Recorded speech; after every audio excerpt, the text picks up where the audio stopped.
اور ہاں، آج کل ایک صاحب ہیں غالب جونکر، یہ پتہ نہیں عیسائی ہیں یا مسلمان ہیں، نام جونکر تو ہم نے کبھی سنا نہیں عربوں میں. یہ میرا خیال ہے کہ کوئی پاکستانی ہے آدمی، خواہ مسلمان ہے یا کرنٹا، اللہ بہتر جانتا ہے، مگر اس کا مزاج عرب مولویوں والا نہیں ہے. اگرچہ سعودی رسالہ انگریزی کا نکالتا ہے اور اس کا ایڈیٹر ہے ریلیجیس ایڈیٹر، تو ممکن ہے کوئی ہندوستانی ذات ہو جونکر، مجھے علم نہیں، ضروری نہیں کہ مغربی نام ہی ہو، مگر بعض دفعہ جونکر ٹائپ کے نام ہوتے ہیں ادھر جو ہندوستان کی مختلف ریاستوں سے لوگ آتے ہیں. سوال صرف یہ ہے کہ میں پہلے بارہا عرض کر چکا ہوں کہ سعودی عرب سے ہمارے جو بھی اختلاف ہوں، میں نے ہمیشہ عرب علماء کی یہ تعریف کی ہے کہ وہ پنجابی مولویوں کی طرح گھٹیا، کم ذہنیت کے، بازاری مزاج کے نہیں ہیں.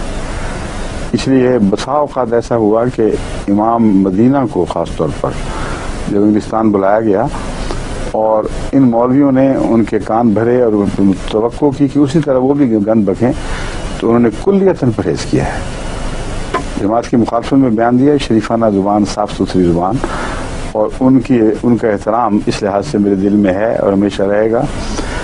ان کا ہی نہیں بلکہ اکثر عرب علماء گند نہیں بکتے، اور اکثر اگر غلطی کرتے ہیں تو بین ہی پنجابی مولویوں یا بعض ہندوستانی مولویوں کے الفاظ کوٹ کر دیتے ہیں اور سمجھتے ہیں کہ یہی بات ہے، اور اپنا ذاتی علم کچھ بھی نہیں ہے اہمیت کے متعلق. اس لیے یہ جو نیا دور شروع ہوا ہے، یہ غالب جونکر صاحب یہ تو ہو ہی نہیں سکتا سعودی ہوں.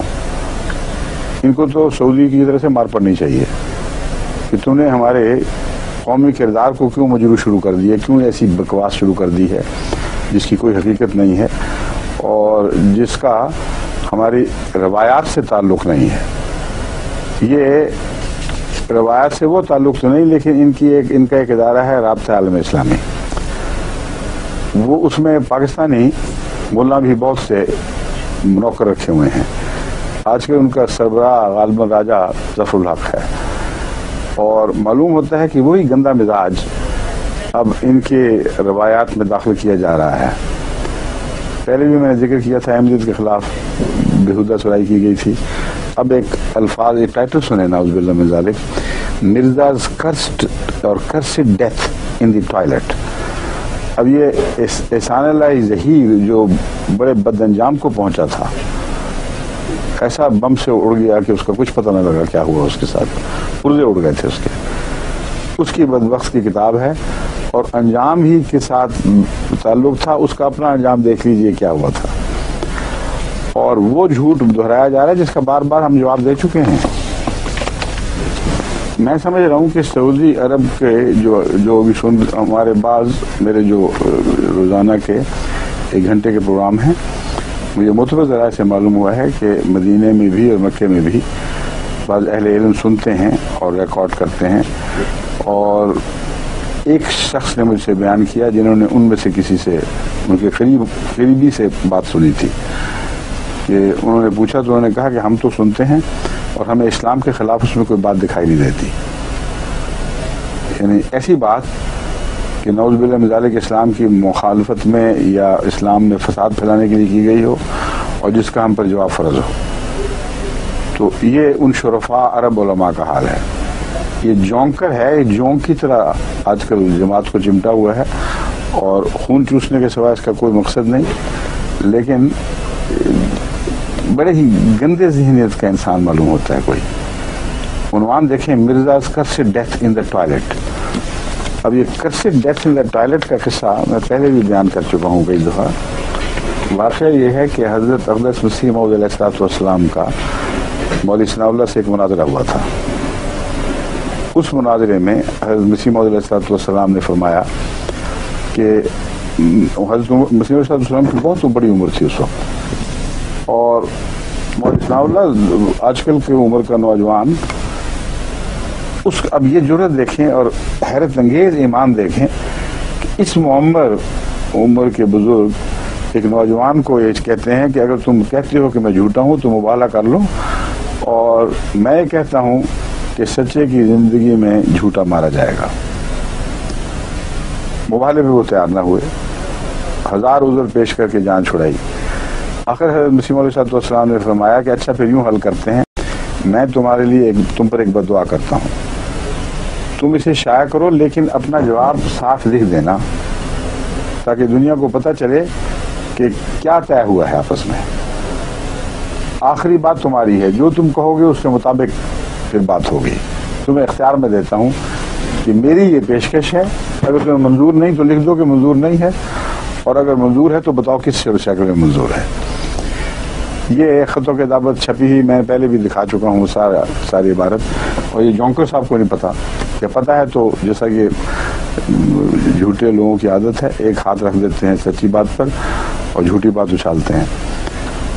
اس پہ مولوی اسلام اللہ صاحب وہ تحریر یہ تھی کہ جو جھوٹا ہے وہ سچے کی زندگی میں مرے، اور مرے اس طریق پر کہ عام بیماریوں سے نہ مرے بلکہ غیر معمولی بیماریوں سے مرے، تاکہ دنیا دیکھ لے کہ یہ اتفاقی حادثہ نہیں ہے۔ صاف ظاہر ہے اس سے مراد یہ ہے کہ عام بیماریاں تو سب نبیوں کو بھی ہوتی ہیں، اور نبیوں بھی تو کسی بیماری سے مرتے ہیں۔ تو اس میں فرمایا وبائی حیضہ مثلا، یہ الفاظ تھے، اسال نہیں لکھے۔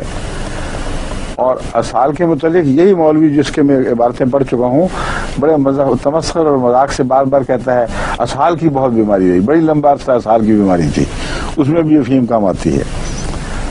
تو میں یہ بتانا چاہتا ہوں کہ اسال کی بیماری جس کو مسلسل رہی ہو، پیشاب کی بیماری ہو، وہ اس کا فرض تھا، ظاہر تھا کہ یہ ظاہر کر دے کہ دیکھو یہ بیماریاں عام طبی بیماریاں ہیں، کسی نے مرنا ہے، اگر میں اس سے بھی ان سے وفات پا جاؤں تو یہ مبالغے سے تعلق رکھنے والی بات نہیں ہے۔ میں وضاحت کرتا ہوں کہ اگر میں جھوٹا ہوں تو ایسی بیماری سے مروں جو غیر معمولی اور وبائی ہو، جیسا کہ وبائی حیضہ، یہ الفاظ ہیں۔ حضرت مسیح موعود علیہ السلام کا وصال ہوا ہے، اسال آئے اور 2-3 اسال اس قدر وہ جان کمزور کرنے والے تھے کہ نقاہت سے سر پیچھے لٹک جاتا تھا کمزوری سے، اور جن کو اسال آتے ہیں ان کو پتہ ہے، اور اس طرح جان کنے کی حالت میں کی تکلیف میں کمی آ جاتی ہے حقیقت میں۔ جس کو جو اسال سے وفات پاتا ہے اس کی جان رفتہ رفتہ سرایت نکل جاتی ہے جسم سے، اور بہت کم جان کنے کی تکلیف ہوتی ہے۔ مگر نعوذ باللہ یہ بدبختی کے ٹٹی میں مرا، یا نعوذ باللہ غسل خانہ اجابت میں مرا، یہ سب مولویوں کی بکواس ہے۔ حضرت مسیح موعود علیہ السلام کے متعلق یہ روایتیں خود حضرت مرزا بشیر احمد صاحب نے لکھی ہیں، اور خود آپ کے خسر حضرت ناصر نواب صاحب نے لکھی ہیں۔ اپنے ہاتھ سے کھلی کھلی کتاب بنا دیا ہے آپ کی زندگی کو، اور اس میں یہ لکھا ہے کہ وصال اس طرح ہوا تھا کہ جب بھی اس نماز کا وقت تھا، جب بھی اس نقاہت اور کمزوری سے ہوش آتی تھی تو تیمم کے لیے مٹی طلب کرتے تھے اور نماز شروع کر دیتے تھے، اور نماز پڑھتے پڑھتے غنودگی ہوتی تھی، پھر اگر بیماری کا حملہ ہوا پھر صفائی کی جاتی تھی، اور اس کے بعد پاک صاف بدن کے ساتھ آپ اسی طرح لیٹتے تھے اور پھر نماز شروع کر دیتے تھے۔ وصال ایسی نماز کی حالت میں ہوا ہے۔ یہ مولوی شرارت سے یہ بند کر دیتے ہیں۔ اب سنیے اس چیلنج کی بات۔ وہ جو اسال عام بیماری تھی اور اسی سے وصال ہوا، اس کو مبالغے میں جھوٹا ثابت کرنے کے لیے انہوں نے وبائی حیضہ قرار دے دیا۔ امر واقعہ یہ ہے کہ حضرت مسیح موعود علیہ السلام کا وصال لاہور میں ہوا ہے، اور یہ بھی اللہ کی شان تھی کہ قادیان میں نہیں ہوا، کیونکہ اگر قادیان میں ہوتا اسال سے وصال تو مولوی کہہ سکتے تھے کہ وبائی حیضہ ہو گیا ہے، اس کا کوئی توڑ جماعت کے پاس نہ ہوتا۔ لاہور میں ہوا، اور ہوا ہے مئی کے مہینے میں، جو کڑاکے کی خشک دھوپ کا زمانہ ہے، جس میں وبائی حیضہ ہوتا ہی نہیں۔ تاریخ نکال کے دیکھ لیں ہند و پاکستان میں، مئی کے مہینے میں وبائی حیضہ نہیں چلا کرتا، یہ جولائی اگست میں جا کے پھوٹتا ہے۔ لیکن اس پر مزید یہ ہے کہ ہندوستان کی برطانوی حکومت کا بڑا سخت قانون تھا کہ وبائی حیضہ سے مرے ہوئے شخص کی لاش ایک جگہ سے دوسری جگہ منتقل نہیں کی جائے گی۔ بس یہ گواہی خدا تعالیٰ نے آپ کی صداقت پر ہمیشہ کے لیے قائم کر دینی تھی، اور جس کو یہ اپنی طرف سے جھوٹا ہونے کی دلیل دے رہے ہیں وہ سچے ہونے کے ایک عظیم نشان بن جاتا ہے۔ یہ سول سرجن لاہور نے تحریری سرٹیفکیٹ دیا کہ یہ مریض وبائی حیضہ سے نہیں مرا، یہ اسہال کی تکلیف سے مرا ہے، اور اس لیے اس کو قادیان ریموو کرنے میں اس کی نعش کا کوئی حرج نہیں ہے۔ اور اس سرٹیفکیٹ کے نتیجے میں باقاعدہ ریلوے میں آپ کی نعش بٹالے تک پہنچائے گی، اور اس کے بعد پھر صحابہ کرام نے اپنے کندھوں پر 12 میل کا فاصلہ طے کر کے قادیان پہنچایا۔ تو یہ تو وہ حال ہے جہاں تک وصال کا طریق کا تعلق ہے۔ اب سنیے مولوی ثناء اللہ صاحب کا چیلنج کو قبول کرنا یا نہ کرنا۔ حضرت مسیح موعود علیہ السلام نے لکھا کہ اگر میں جھوٹا ہوں تو پھر میں یہ دعا کرتا ہوں کہ کہ تم دیر تک زندہ رہو اور میں تمہاری زندگی میں مر جاؤں، اگر میں سچا ہوں تو تم میری زندگی میں مر جاؤ، لیکن اس کے بعد آخری بات تم نے لکھنی ہے، شائع کر کے لکھ دو۔ میں نے ان شائع کیا، دلیلیں بنائیں کہ کیوں یہ بات میں قبول نہیں کر سکتا، نہ کروں گا، اور یہ نوٹ اپنے قلم سے لکھا کہ میں تو اس اصل کو تسلیم ہی نہیں کرتا کہ سچا جھوٹے کی زندگی، جھوٹا سچے کی زندگی میں مرتا ہے۔ میرا عقیدہ یہ ہے کہ سچا جھوٹے کی زندگی میں مرتا ہے، اور میری دلیل یہ ہے کہ مسیلمہ کذاب بدبخت جو جھوٹا تھا، اس کی زندگی میں حضرت اقدس محمد رسول اللہ صلی اللہ علیہ وسلم فوت ہو گئے، اور میرا مذہب یہ ہے کہ جھوٹے کی رسی دراز کی جاتی ہے۔ اب بتائیے، جس نے یہ لکھا اور کہا شائع کرو اور آخری بات اپنے قلم سے لکھ دو، وہ آخری بات کیوں جونکر صاحب نے نہیں پڑھی؟ پڑھی ہوئی ہے، جھوٹ بولتے ہیں یہ لوگ، یا نہیں پڑھی میں نہیں جانتا کہ کہاں کس سعودی قوم سے تعلق رکھتے ہیں۔ اگر یہ سعودی ہیں، مجھے تو مزاج سعودی نظر نہیں آتا، مزاج تو ان کا بڑا ہی گندا گھٹیا پنجاب کا یا ہندوستان کی بعض ریاستوں کے مزاج جو ہوتے ہیں مولویوں کے ہم جانتے ہیں ویسا ہی لگتا ہے۔ لیکن اگر خود نہیں پڑھا تو پھر وہ ظہیر کی کتاب سے اٹھا کر میں نے وہی بات بیان کر دی ہے، تقویٰ تو قریب بھی نہیں پھٹکا ان لوگوں کے۔ بس یہ حال ہے ان کا اور ان کے جھوٹے الزامات کا۔ ایک رو اور چلی ہوئی ہے آج کل ان کا گالیاں دینے کی، اور میں ان کے متعلق بتاتا ہوں۔ حضرت مسیح موعود علیہ السلام کو جو لوگ گالیاں دیتے ہیں ان کو کوئی حیا نہیں ہے، کیونکہ حضرت مسیح موعود علیہ السلام کی ساری عمر حضرت اقدس محمد مصطفیٰ صلی اللہ علیہ وسلم کی مدح سرائی میں گزری ہے، اور ایسا کلام ہے آپ کا کہ روحیں وجد کر اٹھتی ہیں۔ بڑا ہی بد نصیب اور بدبخت انسان ہوگا جو مسیح موعود کو گالیاں دینے میں اپنے آپ کو اپنی زندگی ضائع اور باطل کر دے۔ تو یہ تو حضرت اقدس مسیح موعود علیہ السلام پر یہ گند بکنے والے لوگ جو ہیں ان کو میں بتاتا ہوں کہ حضرت مسیح موعود علیہ السلام کی ساری زندگی قرآن اور حضرت محمد مصطفیٰ صلی اللہ علیہ وسلم کے عشق میں اور اللہ تعالیٰ کی ہم سرائی میں صرف ہوئی ہے۔ جو خدا کی محبت میں آپ کے دل سے جو ابلتے ہوئے چشمے پھوٹے ہیں وہ آپ کی نثر کے کلام میں بھی اور نظم کے کلام میں بھی ایک لاسانی مقام رکھتے ہیں۔ حضرت رسول اکرم صلی اللہ علیہ وسلم کی مدح میں جو آپ نے گیت گائے ہیں، جو تحریریں لکھی ہیں، جو عربی میں، فارسی میں، اردو میں، نظم و نثر میں جس بے حد والہانہ اور پاک محبت کا اظہار کیا ہے، اس کی کوئی مثال آپ دوسری دنیا میں کسی مذہب میں کسی فرقے سے نکال کے دکھا نہیں سکتے۔ آج بھی یہ سارے شاعر سر جوڑ کے بیٹھیں تو اس کلام کا ثانی پیش نہیں کر سکتے جو حضرت مسیح موعود علیہ السلام کے دل سے اللہ تعالیٰ کی تائید کے ساتھ حضرت صلی اللہ علیہ وسلم کے عشق میں پھوٹا ہے۔ اور پھر اردو میں بھی اور عربی میں بھی اور فارسی میں بھی، اور بعض جو تحریریں ہیں نظم و نثر کی ان کو پڑھ کے غیر احمدی علماء نے اور غیر احمدی چوٹی کے اس زمانے کے مشاہیر نے حیرت انگیز وجد کا اظہار کیا. کہتے ہیں کہ یہ کلام ایسا ہے جس سے روح وجد میں آ جاتی ہے. ایسے شخص کے پیچھے تم گندی گالیاں لے کے پڑ گئے ہو, اسے نعوذ باللہ من ذالک گستاخ رسول قرار دیتے ہو. کوئی تقویٰ, کوئی خوف نہیں ہے. دراصل تم اس انجام سے بے خبر ہو جو پہلے انبیاء کے مخالفین کا انجام ہوا تھا. ان قرآن کریم کے حوالوں سے نابلد ہو. تمہیں علم ہی نہیں شاید کہ قرآن کریم اس طرز عمل کو کیا قرار دیتا ہے. اس لیے میں چند آیتیں آپ کے سامنے رکھ دیتا ہوں, آگے آپ کی مرضی ہے. استغفار کریں, توبہ کریں, کہ اس انجام کو پہنچنے کا فیصلہ کر بیٹھے ہیں جو ایسے لوگوں کا ہوا کرتا ہے, تو پھر آپ کی مرضی. اس دنیا میں بھی آپ کے لیے ذلت و رسوائی لازم ہوگی, اور آخرت میں جو مقدر ہے وہ تو ہے ہی. اللہ تعالیٰ فرماتا ہے الرعد آیت 33, وَلَقَدْ اعوذ باللہ من الشیطان الرجیم بسم اللہ الرحمن الرحیم وَلَقَدْ اسْتُهْزِئَ بِرُسُلٍ مِّن قَبْلِكَ فَأَمْلَيْتُ لِلَّذِينَ كَفَرُوا ثُمَّ أَخَذْتُهُمْ فَكَيْفَ كَانَ عِقَابِ. اور اے محمد, تجھ سے پہلے بھی تو استہزاء کیا گیا تھا میرے رسولوں کے ساتھ.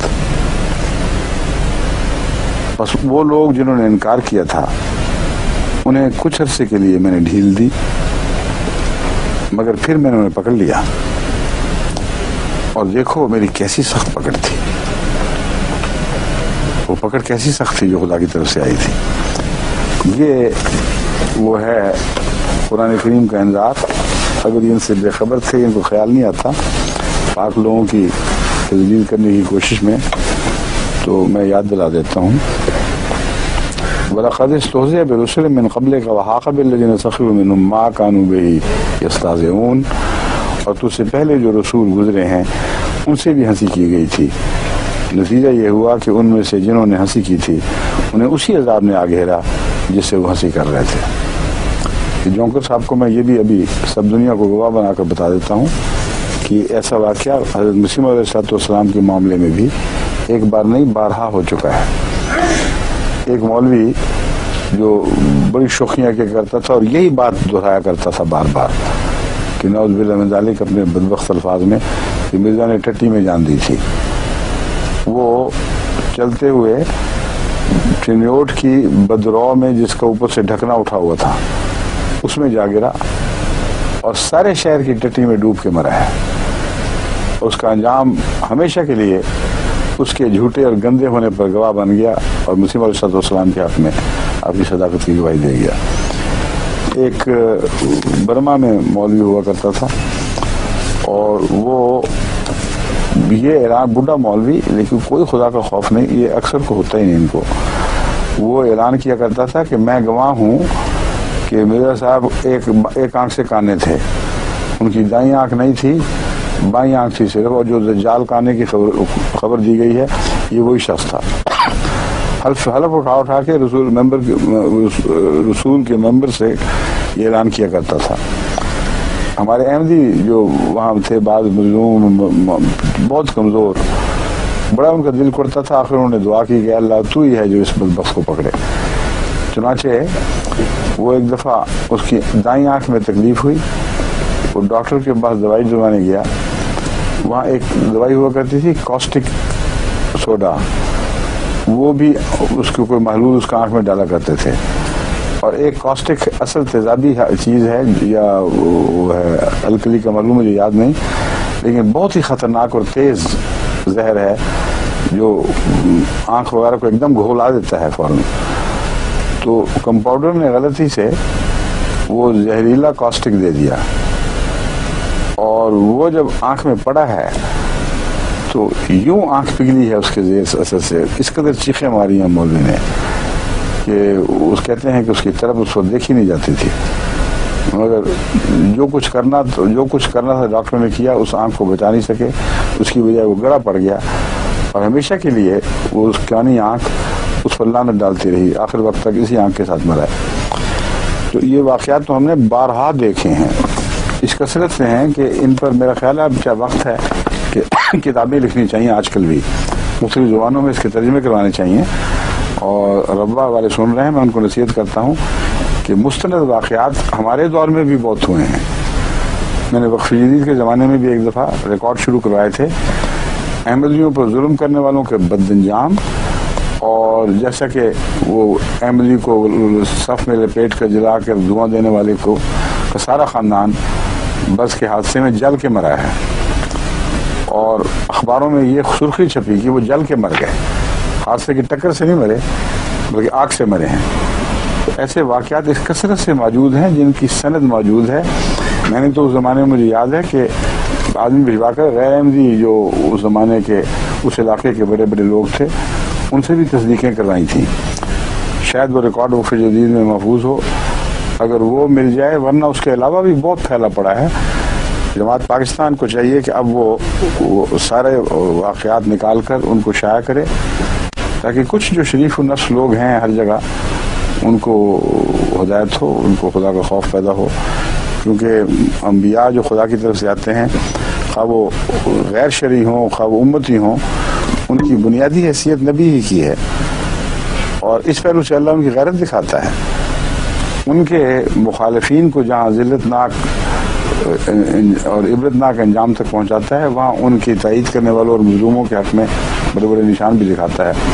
یہ ساری باتیں اب ہمیں جلد از جلد بہت بڑی کتاب کی صورت میں نہیں بلکہ چند مختلف چھوٹے درمیانے سائز کی کتابوں کی صورت میں شائع کرنی چاہیے، اور ان کے سب دنیا میں ترجمے کیے جائیں، اور کچھ واقعات یہاں اس پہ ٹیلی ویژن پر مختلف زبانوں میں پڑھ کے بھی سنائے جائیں۔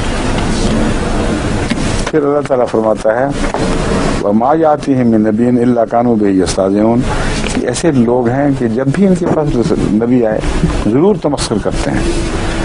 یا حسرتاً علی العباد ما یاتیہم من رسول الا کانوا بہ یستہزئون، کیسی حسرت ہے ان بندوں پر، انسانوں پر، کبھی ان کے پاس کوئی رسول نہیں آیا مگر ضرور اس سے تمسخر کیا گیا ہے، یہ متمسخر کرتے رہے ہیں۔ وما یاتیہم من رسول الا کانوا بہ یستہزئون، کبھی بھی رسول ان کے پاس نہیں آتا مگر یہ اس سے تمسخر کرتے ہیں۔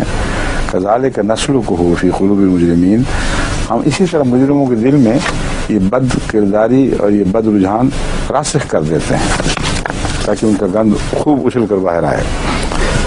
اور بھی بہت سی آیات ہیں جن میں یہی مضمون ملتا ہے۔ اس میں یہ جونکر صاحب جو کچھ یہ چیز ہیں ان کو بھی اور ان کے حوالے سے دوسرے ایسے علماء کو جو گند اچھالنے سے باز نہیں آ رہا ہے، میں نصیحت کرتا ہوں کہ خدا کا خوف کریں اور رکیں، اور اللہ اور محمد رسول اللہ صلی اللہ علیہ وسلم و قرآن کی مدح میں حیرت انگیز روحوں کو وجد میں لانے والے نغمے الاپتے ہوئے بزرگ کے اوپر زبان کھولتے ہوئے خدا کا خوف کریں اور اللہ کے عذاب سے ڈریں۔ السلام علیکم و رحمۃ اللہ وبرکاتہ۔